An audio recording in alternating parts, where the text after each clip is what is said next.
Au moment où le gouvernement gonflait, c'est à ce moment que mon rêve a explosé. Un rêve qui a commencé il y a un peu plus d'un an et qui semble finalement avorter. C'est ce qu'a écrit il y a quelques jours Myriam Nir dans les colonnes du Time of Israel.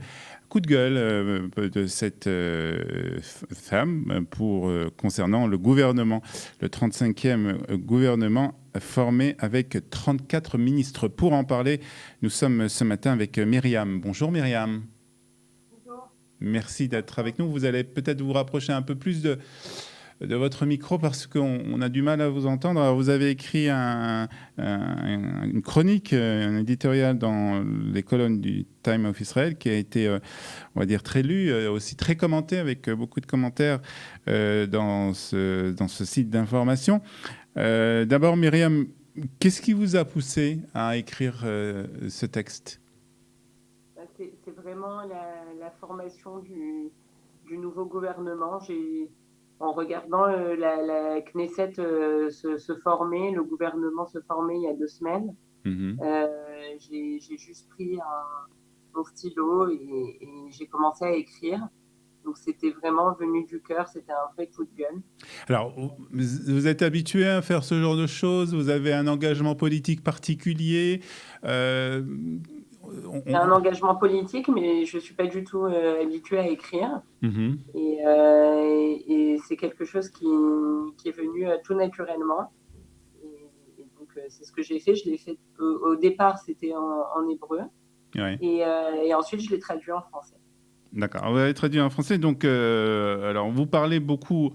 On va peut-être aussi en parler avec vous de ces ministères hein, un peu qui sont des ministères qui, on va dire, qui ne servent à rien et qui sont surtout là pour permettre de donner des portefeuilles à des ministres pour avoir donc cette coalition, ce gouvernement d'union nationale.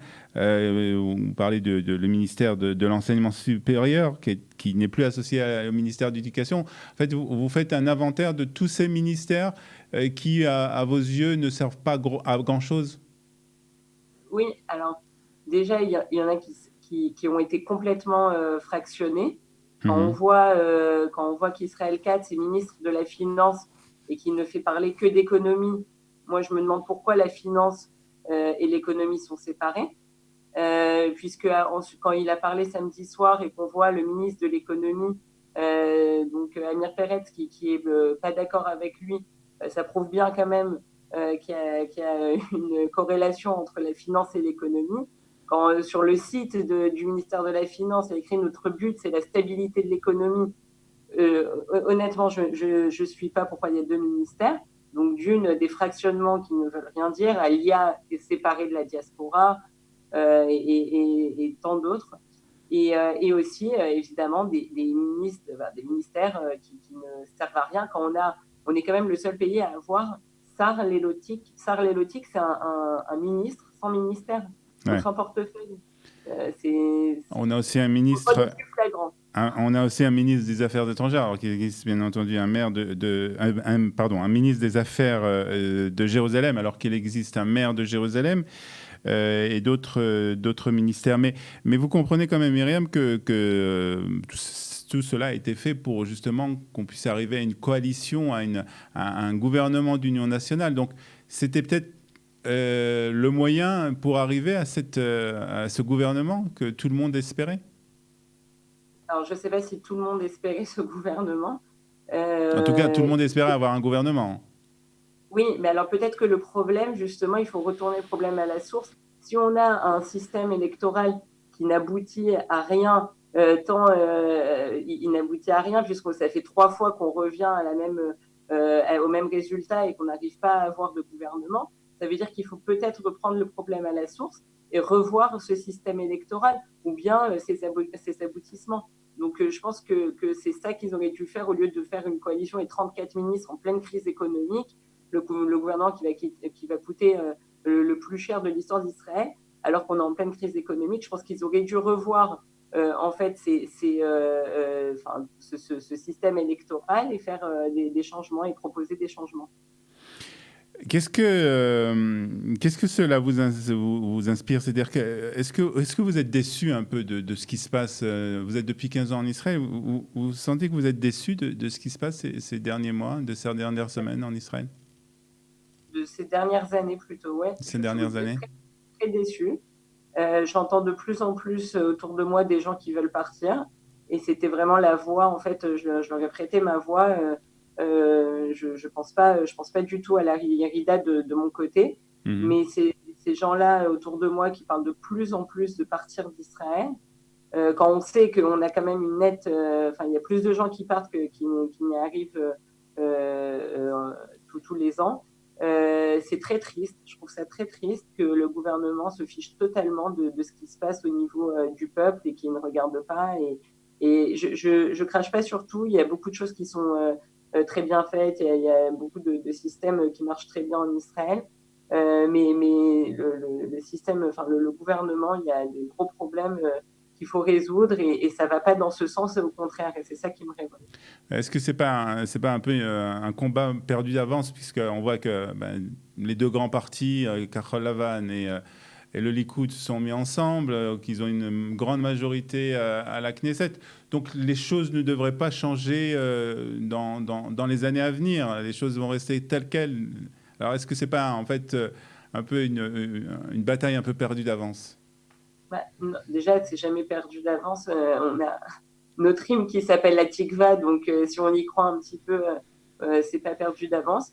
Et puis en plus, on n'a pas Carole Lavan, on n'a pas les deux grands Oui, partis exactement, ensemble, excusez-moi, bien puisque sûr, tout Carole à fait. Lavan, Ouais, ouais, il en reste moins de la moitié. ouais, Donc on a vraiment la moitié d'un grand parti qui s'est rallié à tous les partis de droite. ouais. J'appelle pas ça vraiment une coalition et une ardoute, à mon sens. Mhm. Quand on voit que Bennett qui est parti à l'opposition, enfin bon, voilà, c'est quand même a été assez démantelé des deux côtés. Donc non, je pense que Toujours est-il qu'ils ont une grande majorité à la Knesset et que visiblement l'opposition pourra bien entendu protester depuis les bancs de l'opposition, mais ne risque de pas être très effective en fait.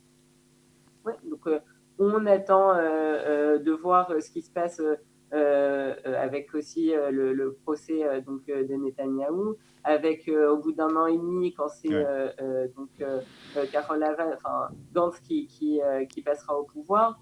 On attend ça, enfin voilà, on verra si aux prochaines élections, ou bien il y aura un démantèlement de la Knesset avant, Mhm. euh, mais Alors, bon. vous, vous avez donc décidé d'écrire cet article pour The Time of Israel.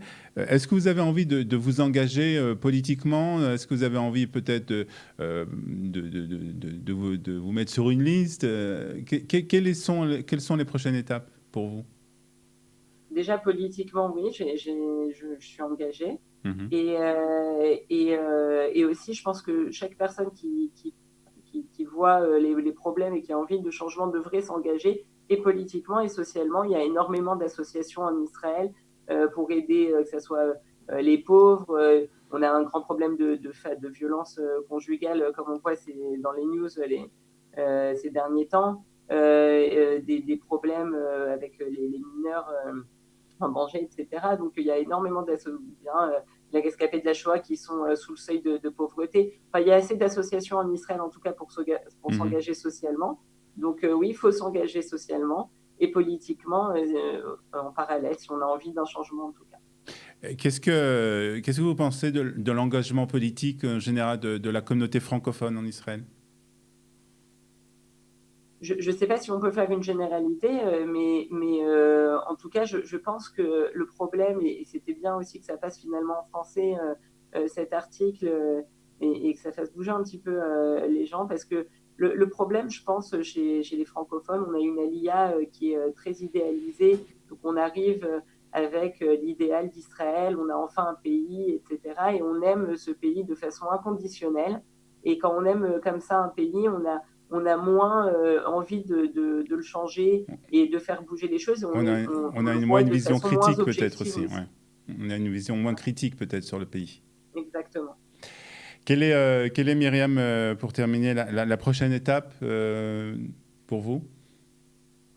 Alors déjà un prochain article bientôt, dans les jours à venir. Toujours sur le même sujet, plus ou moins? Oui, plus ou moins. D'accord. Et puis continuer mon combat personnel, donc avec cet engagement. Très bien. Ben, Myriam Nier, merci. En tout cas, Studio Qualita, vous serez toujours la bienvenue pour exprimer votre opinion, puisque comme vous le savez, notre politique est de donner la parole à chacun. Merci beaucoup, Myriam Nier, d'avoir été ce matin avec nous sur Studio Qualita. Bonne journée à vous. Bonne journée.